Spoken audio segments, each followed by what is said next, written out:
జై శ్రీరామ్. హిందూ బంధువులందరికీ నమస్కారాలు.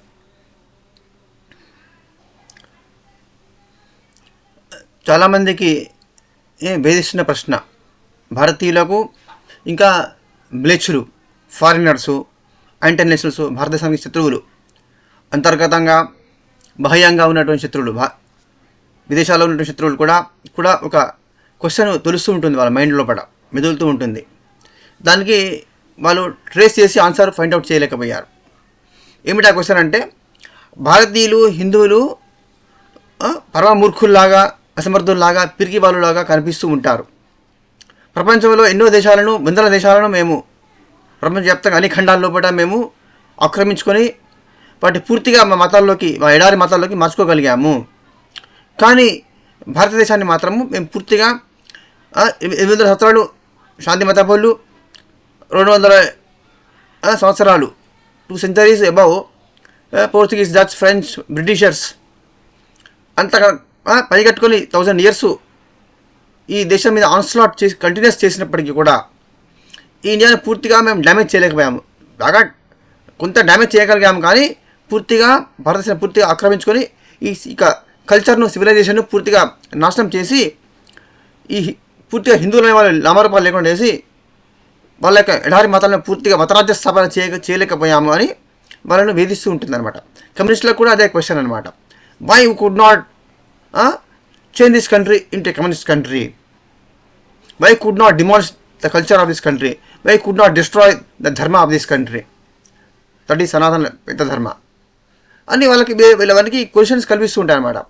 వాళ్ళకి ఏంటంటే ప్రపంచంలో ఎవరు చూసుకున్నా కూడా అందరికన్నా అమాయకులుగా, అసమర్థుల్లాగా, పిరికి వాళ్ళుగా హిందువులు కనిపిస్తుంటారు వాళ్ళకు. అరే వీళ్ళు చూస్తే ఇంత వీక్ కనిపిస్తున్నారు, వీళ్ళు ఇంత వీక్గా ఉన్నారు, వీళ్ళు తెలియలేదు, అమాయకులు, ఇళ్ళ నుంచి వీళ్ళ బట్టి మోసం చెప్తారు కూడా వాళ్ళకి ఇంకా అర్థం కాలే, మేము మోసగాళ్ళం అనే విషయం అర్థం కాలే. అయినా కూడా వీళ్ళు ఇంకా సస్టైన్ ఎట్లయితే అవుతుంది కంట్రీ, భారత ఇంకా ఎట్లా సస్టైన్ అవుతుంది, ఇంకా 70% అబౌవ్, 70 to 75% ఇంకా హిందూ, బౌద్ధ, జైన, ఇంకా ఈ సిక్కు సంప్రదాయాలు ఇంకా ఎలా నిలబడి ఉన్నాయి దేశంలో పట అని వాళ్ళకి అర్థం కాదనమాట ఈ క్వశ్చన్. టు ఫైండ్ అవుట్ ఈ క్వశ్చన్కి ఆన్సర్ చాలామంది హిందువులకు కూడా తెలియదు, ఈ భారతదేశంలో ప్రజలకు కూడా తెలియదు. ఎందుకు తెలియదు అంటే 7 దశాబ్దాలుగా, 7 decadesగా మనము మెకాలే పుత్రుల చేత రూల్ చేయబడడం వల్ల, కాంగ్రెస్ అనే ఒక ఫారెన్ సూజెస్ చేత మనము రూల్ చేయబడ్డాము. కాబట్టి slavery continued even after independence, the so called independence. Actually it is not freedom at all. అది ఇండిపెండెన్సే కాదు. In my opinion it is just a transfer of power from white mems to this brown mems hams అంతే అన్నమాట. తెల్ల దొరల నుంచి ఈ గోధుమ వర్ణ దొరల చేతులకి పవర్ ట్రాన్స్ఫర్ అయింది, మారింది, అంతే తప్ప అది అప్పుడు మేఘాలయ రూలే, ఇప్పుడు కూడా మేఘాలయ రూల్ అనమాట. మేడ్చల్ యొక్క రూల్లోనే మన దేశం ఉన్నది 2014 వరకు కూడా. తర్వాత కొంత చేంజ్ అయింది, not big change, little change అనేది జరిగింది. సో మన వాళ్ళకు కూడా ఎక్కువ మందికి తెలియని ఈ question answer. Let's find out what was the reason India still could sustain. ఇంకా ఇండియా తన కల్చరు, తన వాల్యూస్, తన ఇథాస్ని, తన వాల్యూ సిస్టమ్ను, తన కల్చర్ను, తన ధర్మాన్ని ఇంకా నిలబెట్టుకొని ఇంకా హిందువులు ఈ దేశంలో 75% ఉండగలిగారు అంటే ఎలా సాధ్యమైంది? దానికి ఆన్సర్ ఏమిటంటే, ఒక 180 సంవత్సరాలు అంటే దాదాపు 200 years అనుకోండి, కాస్త ఇటు అటు, స్వామి వివేకానందుడు ఈ భారతదేశం లోపల మళ్ళీ సనాతన ధర్మాన్ని, మన దేశాన్ని, సంస్కృతిని రక్షించుకోవడానికి మన లోపల కంప్లీట్గా ఆత్మవిశ్వాసాన్ని కోల్పోయి డిప్రెషన్లో పడి కంప్లీట్గా బానిసత్వానికి లోనైపోయి పిరికి వాళ్ళుగా, ఏమీ తెలియని దశ లేని దుస్థితిలో ఉన్నటువంటి ఈ జాతిని మెలుకొల్పినవాడు స్వామి వివేకానందుడు. ఇలా తర్వాత వివేకానంద తర్వాత 200 years కింద సంగతి. తర్వాత ఏమైంది, ఆయన యొక్క ఏమి జ్ఞానబోధ చేసిండో, ఆయన ఏమైతే చెప్పిండో ఆ మంచి మాటలను, ఆ పుస్తకాలను చదివి ప్రేరణ పొంది దామోదర్ వీర సావర్కర్, నేతాజీ సుభాష్ చంద్రబోస్, వాసుదేవ్ బల్వంత్ ఫడ్కే, రామ్ ప్రసాద్ బిస్మిల్, చంద్రశేఖర్ ఆజాద్, రాజ్గురు, సుఖదేవ్ లాంటి స్వతంత్ర వీరులు ఈ దేశాని కోసం మళ్ళా ఫైట్ చేసి గన్ పట్టి మేము ఈ బ్రిటిష్ వాళ్ళని తరిమి కొడతాం, మేము మళ్ళీ భారతదేశానికి స్వాతంత్రాన్ని సాధిస్తామని ఒక స్ఫూర్తిని, ఒక ఉత్సాహాన్ని, సింహ కిషోరాలను, మీరు నిద్రపోతున్న మీరు గొర్రెలు కాదురా, మీరు సింహ కిషోర్, మీరు సింహ పిల్లలు, మీరు you are lions, come on wake up, ఉత్తిష్ట జాగృత అని స్వామి వివేకానంద చెప్పి లేపిండి అనమాట. అప్పుడు లేచింది. అయితే తర్వాత ఇది పోస్ట్ ఇండిపెండెన్స్ కంటే ముందు, ఇండిపెండెన్స్ తర్వాత జరిగిన విషయాల గురించి కొంత టైం పీరియడ్, ఒక దాదాపు 100 సంవత్సరాల టైం పీరియడ్ లోపల ఏం జరిగిందనే విషయాలను మనం చూసుకుంటే మనకు క్లారిటీ వస్తుందండి. 1925 కంటే కాస్త ముందుగా టర్కీ లోపల బ్రిటిష్ గవర్నమెంట్ టర్కీ లోపల ఖలీఫా ఆ యొక్క శాంతిమత చక్రవర్తిని రాజ్యాన్ని కూలగొట్టేసి బ్రిటిష్ వాళ్ళు ఆక్యుపై చేసారు అనమాట. అప్పుడు మళ్ళీ ఖలీఫా రాజ్య స్థాపన చేయాలి, చక్రవర్తిని ప్రపంచం మొత్తానికి, మా మతానికి ఆయన చక్రవర్తి, ఖలీఫాను ఆయన మళ్ళీ సింహాసనం మీద కూర్చోబెట్టాలి అని ఈ దేశంలో శాంతిమత అందరూ కూడా మొత్తం పెద్ద ఉద్యమం చేసినమాట, దాన్ని కొట్లాట చేసినమాట. అయితే దానికి వాళ్ళు వాళ్ళు వాళ్ళ ప్రాణాలు ఆహుతి ఇవ్వకుండా, వాళ్ళ మత పుస్తకాలు చెప్పినట్టు వాళ్ళ ప్రాణాలు త్యాగం చేయకుండా గొర్రెలను, బర్రెలను, ఎద్దులను, ఆవులను కోసి బలిస్తారు కదా, దేవునికి త్యాగం అంటారు అనమాట. దేవునికి 7 ఆకాశాల పైన ఉన్న దేవునికి త్యాగం చేస్తారు అన్నాడు. తమ సొంతాన్ని వదిలేసుకుంటే దాన్ని త్యాగం అంటారు. కానీ అట్లా కాదు, వాళ్ళ త్యాగం అనేది అర్థమే వేరు. ఏంటిదంటే మూగ జీవులను చంపి వాటిని రక్తం ఒక్కొక్క చుక్క ఓడుకుంటూ పోతా అంటే హరాలు చేస్తే అది త్యాగం అన్నమాట, దాన్ని త్యాగం అంటారు అన్నట్టు. అయితే ఇప్పుడు అక్కడ గొర్రెల బర్రెలను ఎప్పుడు చేసేది తినేదే. అయితే ఏంటంటే ఉద్యమం కదా, స్వతంత్ర పోరాటం కదా, కాబట్టి ఏంటంటే అక్కడ హలాలు ఎవరు చేసిండ్రు, హిందువులు చేసిండ్రు అనమాట.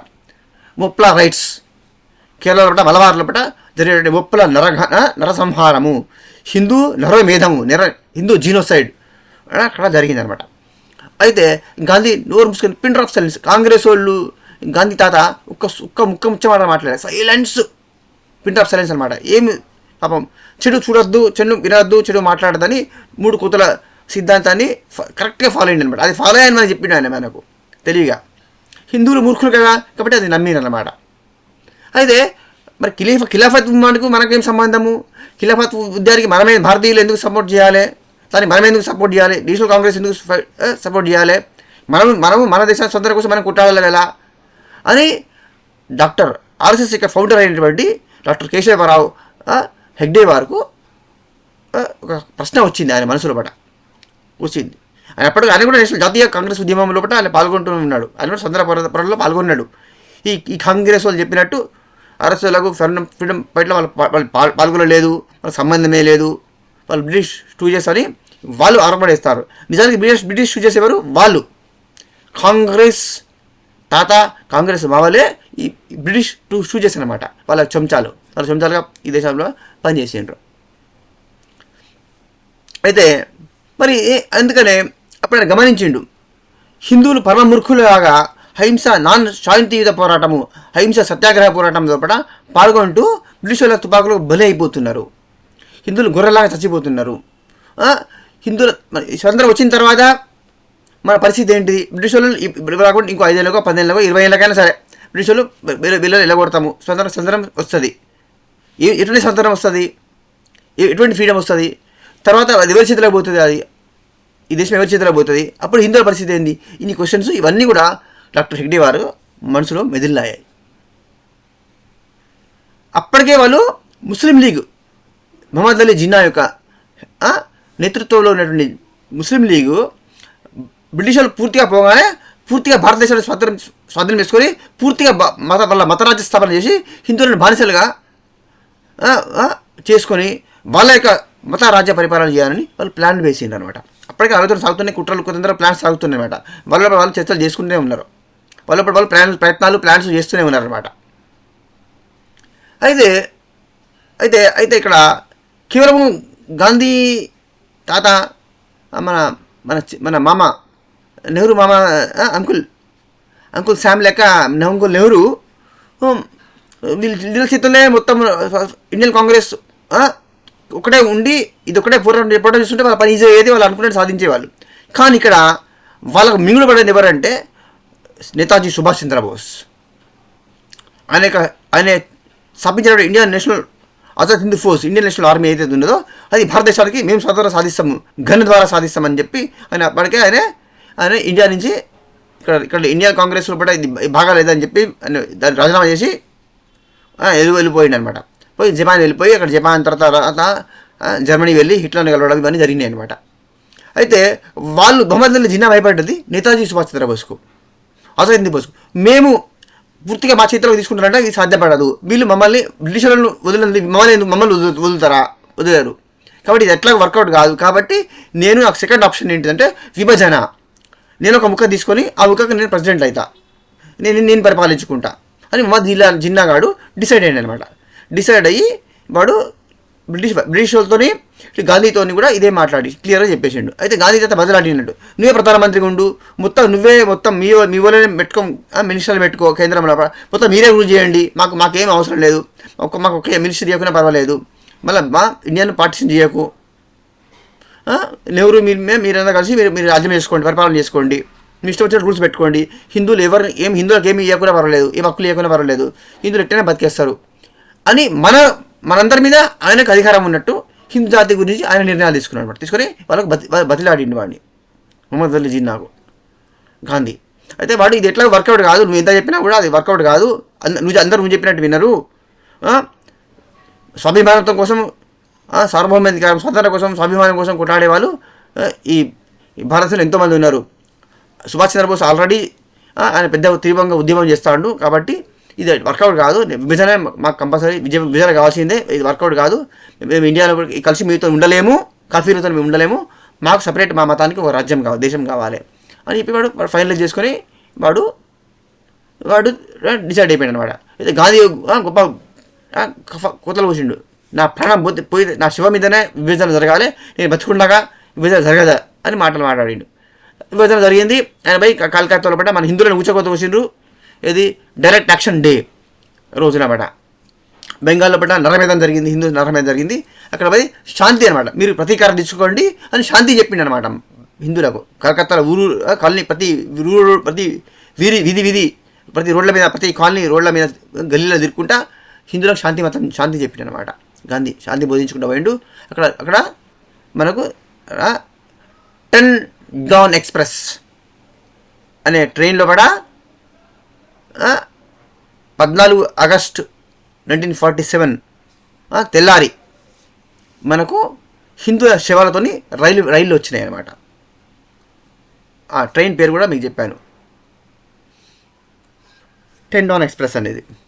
దానిలో భారతదేశ స్వతంత్రం దినోత్సవం నాడు 15 ఆగస్టు 1947 ఇండియా స్వతంత్రం వస్తున్నది. ఒకరోజు ముందు వాళ్ళు తీసుకున్నారు, మనకు 15 ఆగస్టు నాడు మీకు మా స్వాతంత్రం కానుకగా మేము మీ హిందువుల శవాలను పంపిస్తున్నాము. ఒక ట్రైన్ నిండా హిందువుల శవాలను పాకిస్తాన్ జిన్నా పంపించిండు.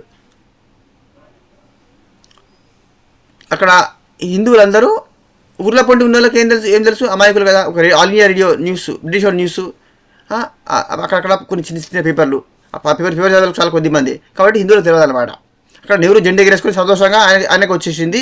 కాశ్మీర్నేమో వాళ్ళ స్టెప్ బ్రదర్ షేక్ అబ్దుల్లాకు ప్రధానమంత్రి, వాడు ముఖ్యమంత్రి కాదు, రాష్ట్రం కాదు, సపరేట్ దేశం అన్నట్టు, అది సెపరేట్ దేశం, అది జమ్మూ అండ్ కాశ్మీర్ సపరేట్ దేశం లాగా చేసిండు వాడు. దాన్ని షేక్ అబ్దుల్లా ఇచ్చిండు. అక్కడ జిన్నా అనమాట. అంటే వాళ్ళు ముగ్గురు సోదరులు మూడు ముక్కలు చేసుకొని పంచుకున్నారు అనమాట. హిందువుల చేతికి చిప్ప ఇచ్చిండు అనమాట. హిందువులు కంప్లీట్గా మోసపోయిన అనే సంగతి కూడా వాళ్ళకు తెలియదు. అందుకనే 1925 లోపల రాష్ట్రీయ స్వయం సేవక్ సంఘను స్థాపించిండు. 1925లో పడిన ఫ్యూచర్లో ఏం జరగబోతుంది భారతదేశం లోపల, హిందూస్ ఈ విధంగా ఎక్స్ప్లాయిట్ చేయబడతారు, మోసగించబడతారు అనేది పూర్తిగా దార్శనికుడు కాబట్టి పూర్తిగా గెస్ చేసి ఆయన అప్పుడే బీజాలు వేసిండు అనమాట. వివేకానంద యొక్క ప్రేరణతో, సావర్కర్ యొక్క ప్రేరణతో డాక్టర్ హెగ్డేవార్ గారు ఆర్ఎస్ఎస్ను స్థాపించారు. వారు ప్రతి వీధి, ప్రతి ఊరు, ప్రతి జిల్లా, ప్రతి రాష్ట్రంలో కూడా దాన్ని వ్యాపింపజేసుకుంటూ పోయారు. డాక్టర్ హెగ్డేవార్ యొక్క మరణం తర్వాత డాక్టర్ సదాశివరావు గోల్వల్కర్ జీ, అంటే మనం గురుజీ అంటాము, గురుజీ గారు రెండవ సర్వసంఘ చాలక్ గారు. వారు తమిళనాడు ఇటు లోపల దక్షిణ సెంట్రల్ తమిళనాడు కూడా వచ్చేసి చెన్నైలో కూడా ఆర్ఎస్ఎస్ బ్రాంచెస్ను స్థాపించి వారు దేశం మొత్తంలో కూడా నలుమూలలా వ్యాప్తి చేస్తూ నేషనల్ ఫోర్సెస్, హిందూ జాతీయవాద శక్తిని బలపరిచేందుకు హిందువులను దేశభక్తులుగాను ఆత్మవిశ్వాసం ఉన్నటువంటి స్వాభిమానం కోసము, స్వాతంత్రం కోసము, ధర్మం కోసము నిలబడే సింహ కిషోరాలుగా చేయాలనే ఒక ఉద్యమ స్ఫూర్తితో ఆ లక్ష్యం వైపు వాళ్ళు వేగంగా శ్రమించారు, వేగంగా ముందుకు అడుగులు వేశారు. అందువల్లనే ఈ after so called transfer of power after 1947 subsequent 70 తర్వాత జరిగినటువంటి సీనియర్ లోపల ఈ పోస్ట్ ఇండిపెండెన్స్ 75 years లోపల ఆర్ఎస్ఎస్ దేశవ్యాప్తంగా స్ప్రెడ్ అయ్యి ఒక జాతీయవాద శక్తిని ఇక అభివృద్ధి చెంది చిన్న మొక్క 1925 నాటిన మొక్క మహావృక్షమయ్యి పెద్ద అశ్వత్థ వృక్షమయ్యి ఆ నీడ లోపల ఇలా ఇంకా హిందువులు బ్రతికి ఉండగలిగారు. ఈ భారత ఇంకా నిలబడగలిగిందనమాట. ఇవాళ ఈ దేశాన్ని సర్వనాశనం చేసి తమ ప్రాపర్టీ లాగా 3 ముక్కలు చేసి పంచుకున్నటువంటి నెహ్రూ కుటుంబాన్ని బండకేసి కొట్టి ఇలా కాంగ్రెస్ పార్టీకి అస్తిత్వం లేకుండా దాదాపు ఐసీయూలోకి పంపే స్థితి అవి ఐసీయూలోకి చేరుకున్న ఆ స్థితికి వచ్చింది. కాంగ్రెస్ వచ్చిందంటే ఐసీయూలోకి చేరిపోయిందంటే పులి ప్రాణంతో కుట్టుమిలాడుతుందంటే జాతీయవాద శక్తి ఈ బలపడమే కారణం అనమాట. దాని వెనుక బీజం నాటినటువంటి డాక్టర్ హెగ్డేవార్, వారికి ప్రేరేపించినటువంటి సావర్కర్, వారికి ప్రేరేపించినట్టు స్వామి వివేకానంద, వారికి వివేకానంద పేరున వారి గురువు ఇట్లా ఇది చివరికి వేదవ్యాస వాల్మీకి మహర్షుల వరకు పూర్తుంది అనమాట. అంటే భారతదేశం ఇంకా నిలబడి ఉన్నది. హిందువులు ఇంకా ఊపిరి పీల్చుకొని ఇంకా బతుకుతున్నారు, ఇంకా హిందువులు మిగిలి ఉన్నారు ఈ దేశంలో అంటే అది మన ఋషుల యొక్క ఆశీర్వాద బలమే. భారతదేశ వైభవం అంటే గురువుల యొక్క వైభవమే. గురువే మైనస్ భారతదేశం ఏమీ లేదు. భారతదేశం అంటేనే గురు యొక్క శక్తి, గురు శక్తియే భారతదేశ శక్తి. Please share and subscribe. జై శ్రీరామ్, జై శ్రీకృష్ణ, వందే మాతరం.